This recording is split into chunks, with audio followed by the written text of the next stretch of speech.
இந்த ப்ராப்பர்ட்டியை முடிக்கிறோம். இதுல ஒரு சின்ன சிக்கல் இருக்குடா, வேணாடா மாப்ள. அப்படியா? அப்ப இதை முடிச்சிருவோம். அடடே 10 கோடி ரூபா மாமே. இருக்கட்டும். என்ன இப்போ இதை பார், நாம முயற்சி பண்ணா முடியாது எதுவுமே கிடையாது. இந்த ப்ராப்பர்ட்டியை முடிக்கிறோம், கமிஷனை வாங்குறோம், ஆளுக்கு ஒரு காரு பங்களான்னு லைஃப்ல செட். சுடுகாட்டுல செட்டில் ஆகுற வயசுல லைஃப்ல செட்டில் ஆகுறீங்களா? குடிக்கிற டீல எல்லாத்துக்கும் எக்ஸ்ட்ரா ஒரு கரண்ட் சர்க்கரையை போட்டு விட்டா சுகர்ல இங்கேயே செட்டில் ஆயிருவீங்கடா. போங்கடா போங்கடா.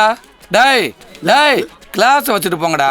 அப்படியே லைலா காலேஜ் ஸ்டூடெண்ட் எல்லாம் இந்த போட்டண்டா மண்டை பூரம் பெயிண்ட் அடிச்சு வச்சிருக்காங்க பாரு, பூரம் பென்ஷன் குரூப். இந்த போ போ போ.